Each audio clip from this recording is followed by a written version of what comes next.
जय हिंद साथियों, welcome to my YouTube channel. Bihar police के लाइव प्रैक्टिस सेट में आप सभी का स्वागत है और उम्मीद है कि आप सभी इस लाइव प्रैक्टिस सेट से जुड़ गए होंगे। आप सभी जानते हैं कि बिहार पुलिस की 21,391 पदों में अगर आपको एक सीट पक्का करना है तो आपको मेहनत करना पड़ेगा और इसके लिए आपको पढ़ना पड़ेगा, समझे कि नहीं। और सभी क्वेश्चन आपके एग्ज़ाम के लिए बहुत ही महत्वपूर्ण हैं, तो आप सभी जो है एक भी क्वेश्चन को मिस मत कीजिएगा। हो सकता है जिस क्वेश्चन को आप मिस करेंगे वही क्वेश्चन आपके एग्ज़ाम में पूछ दिया जाए, समझे कि नहीं। तो इसलिए आपको सभी क्वेश्चन को देखना होगा। और देखिए, हम में और उनमें ज़्यादा फ़र्क नहीं है। आप लोगों का कमेंट भी आता है कि सर इस चैनल पर ऐसा क्लास हो रहा है, उस चैनल पर ऐसा क्लास हो रहा है। आप लोग भी कहते हैं कि आप अच्छा नहीं पढ़ाते हैं, आप ये हैं वो हैं। तो देखिए, हम में और उनमें ज़्यादा फ़र्क नहीं है। फ़र्क बस इतना है कि हम इस क्वेश्चन को किताब से करवाते हैं और वो लोग इसी क्वेश्चन को टाइप करके आपको करवाते हैं, समझे कि नहीं। हमारे पास टाइप करने की सिस्टम नहीं है, नहीं तो हम भी यही क्वेश्चन को टाइप कर लेते, PDF बना लेते और उसी का क्लास लाते। तो आप लोग कहते हैं कि वाह सर जी, आप आज का क्वेश्चन बहुत अच्छा था। लेकिन अगर हम किताब से करवा रहे हैं तो आपको लगता है कि ये सब क्वेश्चन नहीं पूछा जाएगा। तो देखिए, हम सब किताब आपको समाप्त करने वाले हैं, चाहे वो यूनिक हो, एडुतेरिया हो, प्लेटफॉर्म हो, किरण पब्लिकेशन का हो, क्राउन हो आपका, या आपका नया जो पब्लिकेशन है चक्षु है वो हो। सभी का हम एक एक कर पूरा प्रैक्टिस सेट करवाने वाले हैं और आपको लगभग 5-7 किताब जो है एग्ज़ाम से पहले आपका ख़त्म हो जाएगा। किसी भी किताब से क्वेश्चन पूछे, आप एग्ज़ाम में अच्छा प्रदर्शन करके आइएगा, समझे कि नहीं। लेकिन आप लोग सपोर्ट नहीं कीजिएगा तो कैसे काम चलेगा। आप सभी वीडियो को शेयर करें और अधिक से अधिक बच्चे को जोड़ें। देखिए, आज का पहला क्वेश्चन है कि लार का pH मान कितना होता है। 1 नंबर प्रश्न का सही जवाब बताएं। अब इसी क्वेश्चन को हम टाइप कर लेते कंप्यूटर से और PDF बना के और क्लास लाते, तो आप लोग कहते कि वाह सर क्वेश्चन खूब अच्छा है। लेकिन एक किताब से क्वेश्चन करवा रहे हैं तो आपको ख़राब लग रहा है। तो पढ़ना आपको है, हमारा पढ़ाना काम है, क्योंकि आप नहीं पढ़िएगा कोई और बच्चा का भला हो जाए।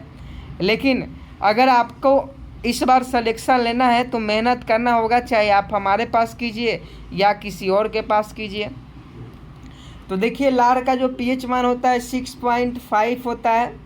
7.4 जो pH मान होता है रक्त का होता है 7.4 और 6.5 जो है लार का pH मान होता है।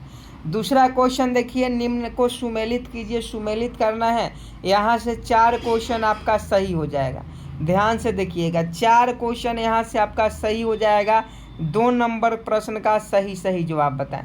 तो देखिए, हैजा जो है, हैजा किस जीवाणु के कारण होता है, तो हैजा विब्रियो कौलेरी नामक जीवाणु के कारण होता है। हैजा किस जीवाणु के कारण होता है, तो विब्रियो कौलेरी नामक जीवाणु के कारण हैजा होता है। क्षय रोग किसके कारण होता है, जो TB हम लोग कहते हैं, तो क्षय रोग जो है माइक्रोबैक्टीरियम ट्यूबरकुलोसिस नामक जीवाणु के कारण होता है। क्षय रोग किस जीवाणु के कारण होता है, माइक्रोबैक्टीरियम ट्यूबरकुलोसिस जीवाणु के कारण। निमोनिया किसके कारण होता है, तो निमोनिया जो होता है यह आपका डिप्लोकोकस न्यूमोनी जीवाणु के कारण होता है। और टिटनस जो होता है क्लोस्ट्रीडियम टिटेनी नामक जीवाणु के कारण टिटनेस होता है। तो यहाँ 4 रोग था और जीवाणु का नाम दिया गया था। यहाँ से 4 क्वेश्चन आपका कंप्लीट हो गया, समझे कि नहीं। ऐसे क्वेश्चन आपके एग्ज़ाम में नहीं पूछे जाते हैं, लेकिन यहाँ से आपके 4 क्वेश्चन जो है कंप्लीट हो गए। हैजा पूछे तो हैजा का क्या हो जाएगा, विब्रिया कौलेरी हो जाएगा।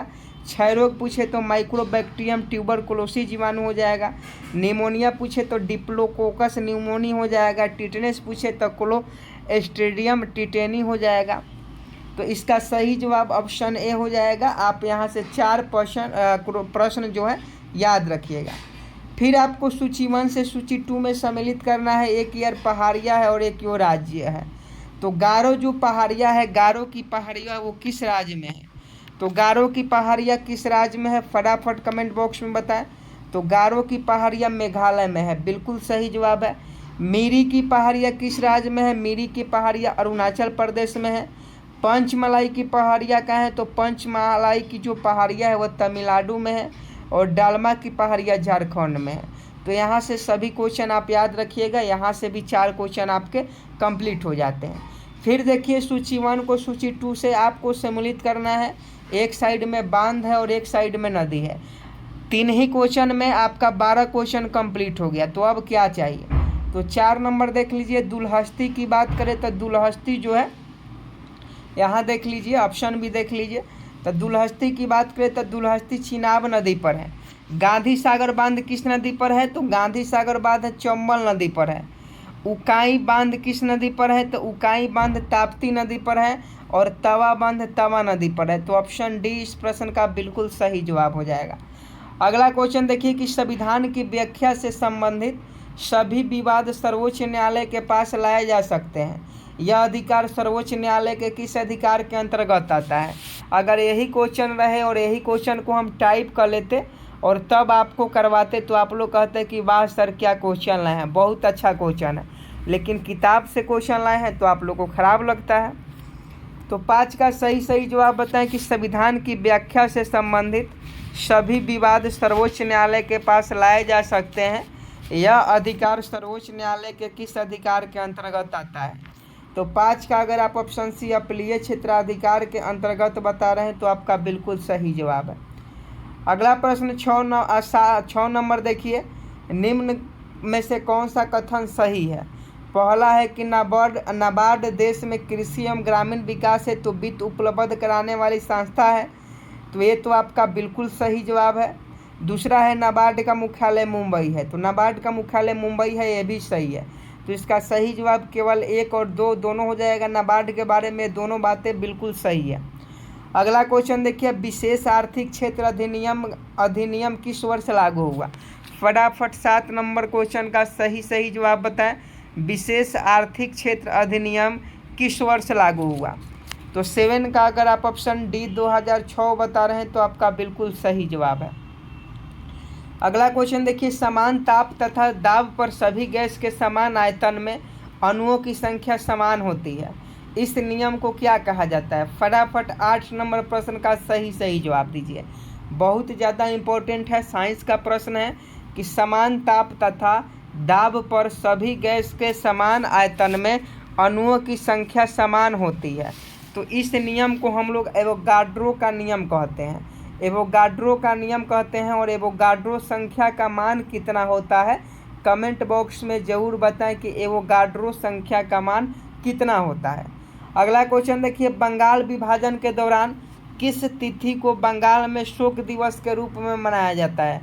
फटाफट कमेंट बॉक्स में छाप दीजिए, बंगाल विभाजन के दौरान किस तिथि को बंगाल में शोक दिवस के रूप में मनाया जाता है? तो 9 का अगर आप ऑप्शन सी 16 अगस्त 1905 बता रहे हैं तो आपका बिल्कुल सही जवाब है। बंगाल विभाजन के दौरान 16 अगस्त 1905 को शोक दिवस के रूप में मनाया जाता है। तो 9 का ऑप्शन सी बिल्कुल सही जवाब हो जाएगा। अगला क्वेश्चन देखिए, राष्ट्रीय हरित अधिकरण की स्थापना भारत सरकार द्वारा किस वर्ष की गई थी? 10 नंबर प्रश्न का सही जवाब बताएं कि राष्ट्रीय हरित अधिकरण, जिसे एनजीटी हम लोग बोलते हैं, की स्थापना भारत सरकार के द्वारा कब की गई थी? तो 10 का अगर आप ऑप्शन डी 2010 बता रहे हैं तो आपका बिल्कुल सही जवाब है। राष्ट्रीय हरित अधिकरण की स्थापना भारत सरकार के द्वारा 2010 में की जाती है।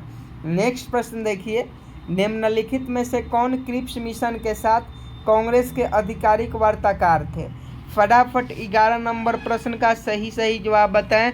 कतई जहर प्रश्न है। निम्नलिखित में से कौन सा क्रिप्स मिशन के साथ कांग्रेस के आधिकारिक वार्ताकार थे? तो 11 का अगर आप ऑप्शन सी पंडित जवाहरलाल नेहरू और मौलाना आज़ाद बता रहे हैं तो आपका बिल्कुल सही जवाब है। पंडित जवाहरलाल नेहरू और मौलाना आज़ाद क्रिप्स मिशन के साथ कांग्रेस के आधिकारिक वार्ताकार थे। इसका सही जवाब ऑप्शन सी हो जाएगा। अगला क्वेश्चन देखिए, किसी वस्तु का द्रव्यमान उसकी डैश का माप है। 12 नंबर प्रश्न का सही जवाब बताएं।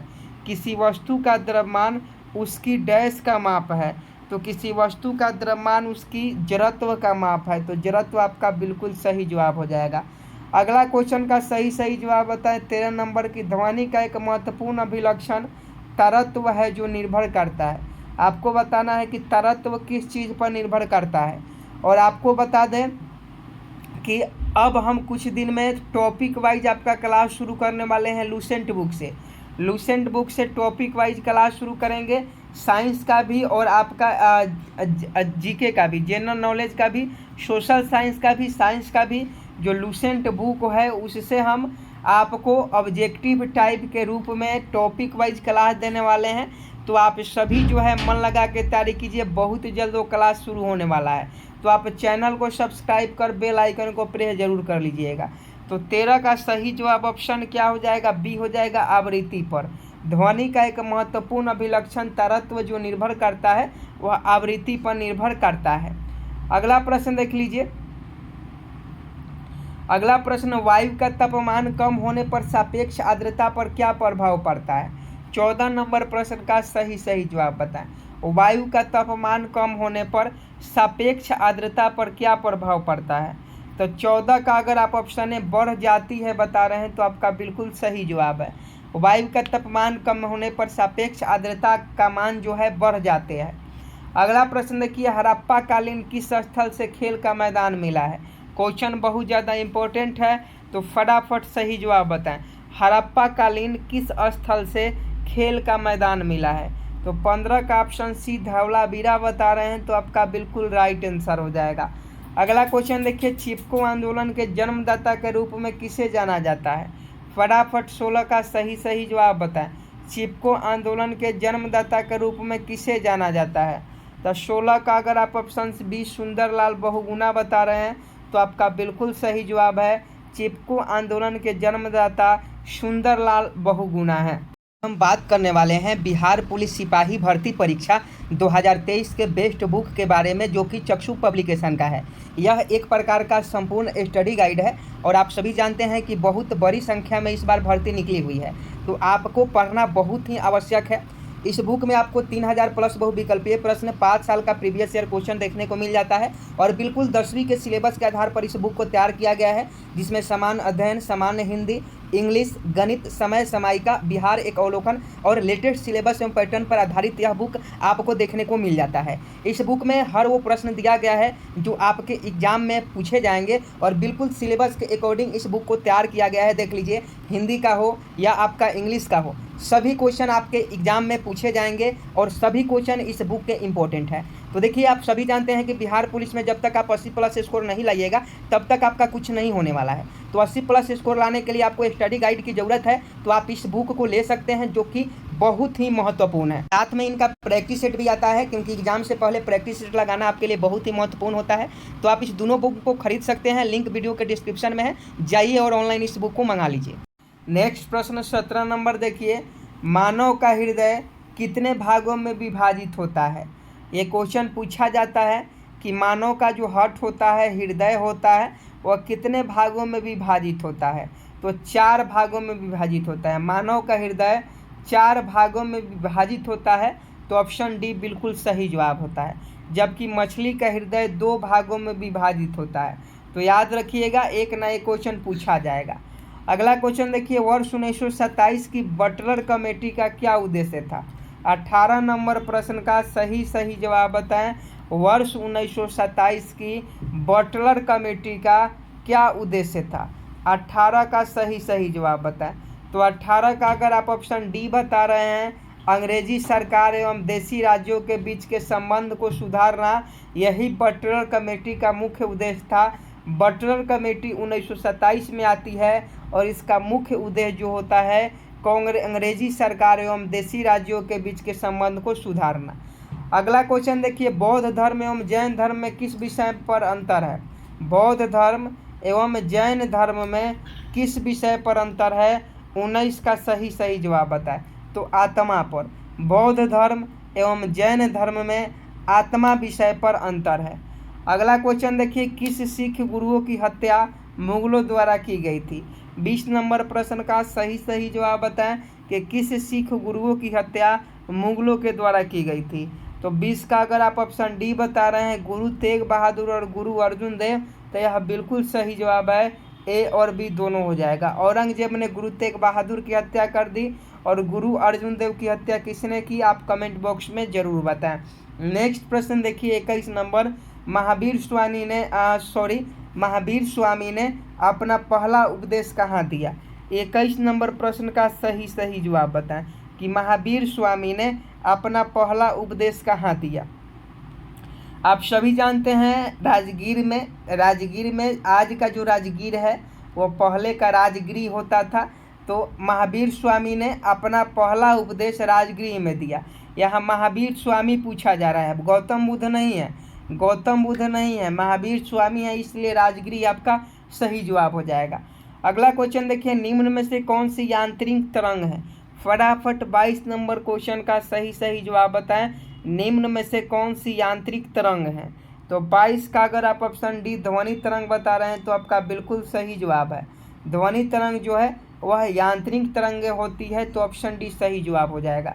अगला क्वेश्चन देखिए, भोपाल गैस त्रासदी में किस गैस का रिसाव हुआ था। ये क्वेश्चन कई बार पूछा गया है। 3 दिसंबर 1984 को यह घटना घटित होती है। 3 दिसंबर 1984 को भोपाल में मिथाइल लाइसोसाइनेट के रिसाव से रातों रात हजारों लोगों की मृत्यु हो जाती है और इसी घटना को भोपाल गैस त्रासदी कहा जाता है। तो किस गैस का रिसाव हुआ था, तो मिथाइल लाइसोसाइनेट गैस का रिसाव हुआ था। तो 23 का ऑप्शन है बिल्कुल सही जवाब है। अगला क्वेश्चन देखिए, राष्ट्रपति पर महाभियोग के संदर्भ में निम्न में से कौन सही नहीं है। आपको बताना है कि राष्ट्रपति पर महाभियोग के संदर्भ में निम्नलिखित में से कौन सही नहीं है। तो पहला देखिए, राष्ट्रपति पर महाभियोग की प्रक्रिया अनुच्छेद 61 में दी गई है, बिल्कुल राइट है। आगे देखिए, राष्ट्रपति द्वारा संविधान का अतिक्रमण किए जाने पर उसके विरुद्ध महाभियोग चलाया जा सकता है, ये भी सही है। महाभियोग संसद द्वारा चलाई जाने वाली एक अर्धन्यायिक प्रक्रिया है, ये भी सही है। तो इसका ऑप्शन डी गलत हो जाएगा, क्योंकि महाभियोग का प्रस्ताव केवल लोकसभा में प्रस्तुत किया जा सकता है, ये गलत है। इसको राज्यसभा में प्रस्तुत करना होगा। तो ऑप्शन डी बिल्कुल सही जवाब हो जाएगा इस प्रश्न का। अगला प्रश्न 25 नंबर देख लीजिए और फटाफट सही जवाब बताएं। किसी राज्य की विधानसभा में अधिक से अधिक कुल कितने सदस्य हो सकते हैं। 25 नंबर प्रश्न का सही जवाब बताएं कि किसी राज्य की विधानसभा में अधिक से अधिक कुल कितने सदस्य हो सकते हैं। तो ये आपका 500 सदस्य हो सकते हैं। किसी राज्य के विधानसभा में अधिक से अधिक 500 सदस्य हो सकते हैं। अगला क्वेश्चन देखिए, 20 सूत्रीय आर्थिक कार्यक्रम किस वर्ष प्रारंभ किया गया था। 26 नंबर प्रश्न का सही जवाब बताएं। 20 सूत्रीय आर्थिक कार्यक्रम किस वर्ष प्रारंभ किया गया था। तो यह आपका 1975 बिल्कुल सही जवाब हो जाएगा। अगला क्वेश्चन देखिए, निम्न में से कौन से मूल अधिकार भारतीय नागरिकों के साथ विदेशियों को भी प्राप्त है। आपको बताना है कि निम्नलिखित में से कौन सा मूल अधिकार जो है भारतीय नागरिकों के साथ साथ विदेशियों को भी प्राप्त है। तो 27 का अगर देख लीजिए, ऑप्शन ए में है विधि के सक्षम समता और विधि का समान संरक्षण, ये भी सही है। अपराधों के लिए दोषसिद्धि के संबंध में संरक्षण, ये भी सही है। प्राण एवं दैहिक स्वतंत्रता का संरक्षण, ये भी सही है। तो ऑप्शन डी बिल्कुल सही जवाब हो जाएगा। ये तीनों जो अधिकार हैं वो भारतीयों को भी प्राप्त है और विदेशी नागरिकों को भी प्राप्त है। अगला क्वेश्चन देखिए, बैलगाड़ी किस चित्रकार की कृति है। फटाफट कमेंट बॉक्स में छाप दीजिए, बैलगाड़ी किस चित्रकार की कृति है। तो इसका सही जवाब अबुल हसन हो जाएंगे। बैलगाड़ी अबुल हसन का एक चित्रकार है, तो इसका सही जवाब ऑप्शन डी हो जाएगा। अगला क्वेश्चन देखिए, भारत में मिश्रित अर्थव्यवस्था का अर्थ है। आप सभी जानते हैं भारत में किस प्रकार की अर्थव्यवस्था है।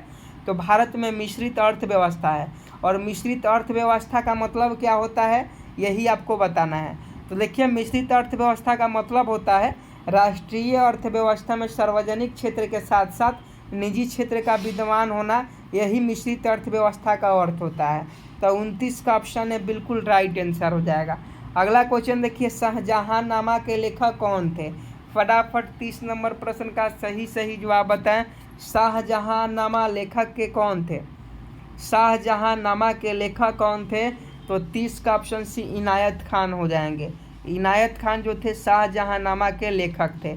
अगला क्वेश्चन देखिए, वेलेस्ली की सहायक संधि को स्वीकार करने वाला दूसरा राज्य कौन था? वेलेस्ली की सहायक संधि को स्वीकार करने वाला दूसरा राज्य कौन था? तो ये मैसूर था। तो मैसूर सही जवाब हो जाएगा। अगला क्वेश्चन देखिए, भारतीय ब्रह्म समाज के संस्थापक कौन थे? तो आप सभी जानते हैं, भारत में ब्रह्म समाज की जो स्थापना है राजा राम मोहन राय के द्वारा किया गया। नहीं, भारतीय ब्रह्म समाज के संस्थापक कौन थे? यहाँ देख लीजिए, क्वेश्चन ध्यान से पढ़िए तब सही जवाब बताइएगा कि भारतीय ब्रह्म समाज के संस्थापक कौन है। भारतीय ब्रह्म समाज के संस्थापक कौन है? तो आप सभी जानते हैं ब्रह्म समाज की स्थापना किसने की? ब्रह्म समाज की स्थापना किसने की? तो ब्रह्म राजा राम मोहन राय के द्वारा की गई। तो 32 का ऑप्शन है बिल्कुल राइट आंसर हो जाएगा। अगला क्वेश्चन देखिए, सर्वेंट्स ऑफ इंडिया सोसाइटी की स्थापना किसने की? फटाफट 33 का सही जवाब बताएं। सर्वेंट्स ऑफ इंडिया सोसाइटी की स्थापना किसने की? गोपाल कृष्ण गोखले ने की। नेक्स्ट प्रश्न देखिए, कांग्रेस के किस अधिवेशन में भारत छोड़ो आंदोलन का प्रस्ताव पारित किया गया? तो इसका सही जवाब वर्धा हो जाएगा। कांग्रेस के वर्धा अधिवेशन में भारत छोड़ो आंदोलन का प्रस्ताव पारित किया गया। अगला क्वेश्चन देखिए, शुष्क सेल में किसका प्रयोग किया जाता है? तो शुष्क सेल में अमोनियम क्लोराइड का प्रयोग किया जाता है। तो ऑप्शन डी बिल्कुल सही जवाब है। अगला क्वेश्चन का सही जवाब बताएं, टाका निम्न में किसका मिश्र धातु है? देखिए, जो क्वेश्चन करवा रहे हैं, अगर यही क्वेश्चन को हम टाइप करवाते तो आप लोग कहते कि क्वेश्चन का लेवल ठीक है, लेकिन बुक से करवा रहे हैं तो आप लोग को लगता होगा कि ये कैसा क्वेश्चन है। तो देखिए, टाइप करने की सुविधा हमारे पास नहीं है और उतना समय भी हमारे पास नहीं है कि टाइप करवा कर क्वेश्चन करवाएं, क्योंकि यही सब क्वेश्चन जो है आपके एग्ज़ाम में पूछे जाएंगे, भरोसा रखिए। और हम तो ये नहीं कर रहे हैं कि दिन भर आप हमसे ही पढ़िए, जब क्लास हो तब आइए, उसके बाद अगर भरोसा नहीं है तो आप कहीं और भी पढ़ सकते हैं, लेकिन पढ़िए ज़रूर। तो 36 का सही जवाब बताएं। तो 36 का ऑप्शन है टीन एवं शीशा हो जाएगा। टाका टीन एवं शीशा का मिश्र धातु है। अगला क्वेश्चन देख लीजिए। अगला क्वेश्चन 37 नंबर, महात्मा गांधी के असहयोग आंदोलन के प्रस्ताव का विरोध किसने किया था? फटाफट 37 का सही जवाब बताएं। तो यह एनी बेसेंट ने भी किया था, मोहम्मद अली जिन्ना ने भी किया था और बिपिन चंद्र पाल ने भी किया था। तो इनमें से सभी बिल्कुल सही है। आगे देखिए, किस विटामिन को हार्मोन माना जाता है? किस विटामिन को हार्मोन माना जाता है? तो ये विटामिन डी को जो है हार्मोन माना जाता है। विटामिन डी बिल्कुल सही जवाब है।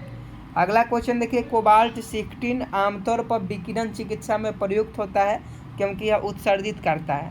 आपको बताना है कि कोबाल्ट 60 जो है आमतौर पर विकिरण चिकित्सा में प्रयोग होता है। यह क्या उत्सर्जित करता है?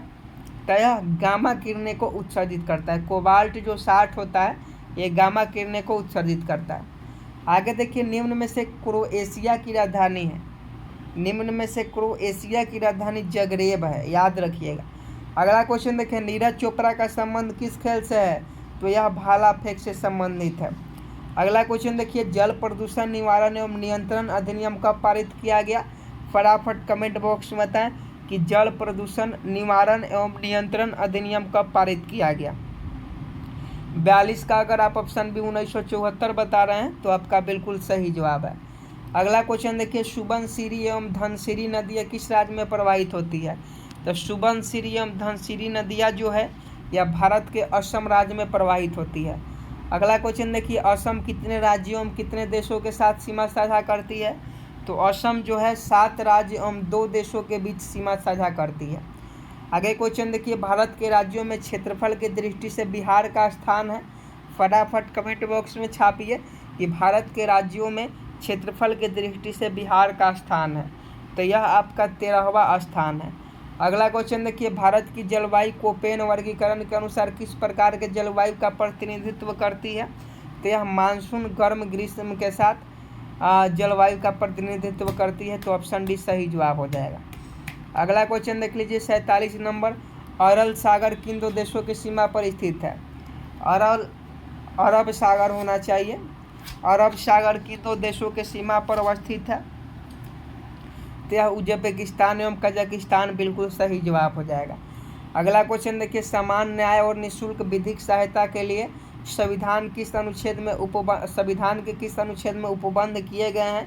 तो सही जवाब अनुच्छेद 39 के का, अनुच्छेद 39 के का बिल्कुल सही जवाब है। अगला प्रश्न देखिए, अनुच्छेद 21 से निम्नलिखित में से किस संविधान संशोधन द्वारा जोड़ा गया? तो आर्टिकल 21A जो है यह आपका 86वें संविधान संशोधन के द्वारा जोड़ा गया। अगला क्वेश्चन में बताना है कि निम्नलिखित में कौन सा सुमेलित नहीं है। यहाँ से 3 क्वेश्चन आपके सही हो जाएंगे।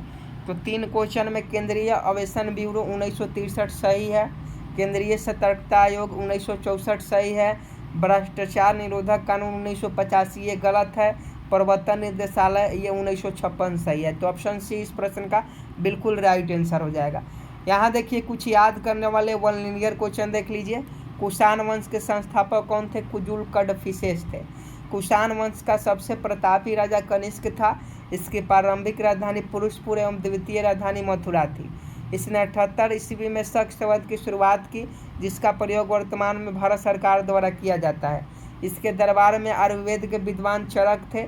बुद्ध चरित्र की रचना अश्वघोष ने की, जो कनिष्क के दरबार में रहते थे। गंधार शैली एवं मथुरा शैली का सर्वाधिक विकास कनिष्क के शासनकाल में हुआ। प्रसिद्ध रेशम मार्ग का प्रारंभ कनिष्क ने कराया था। कुषाण वंश के समय ही सर्वप्रथम बुद्ध की खड़ी प्रतिमा का निर्माण हुआ। कुषाण काल में सर्वाधिक विकास वास्तुकला के क्षेत्र में हुआ।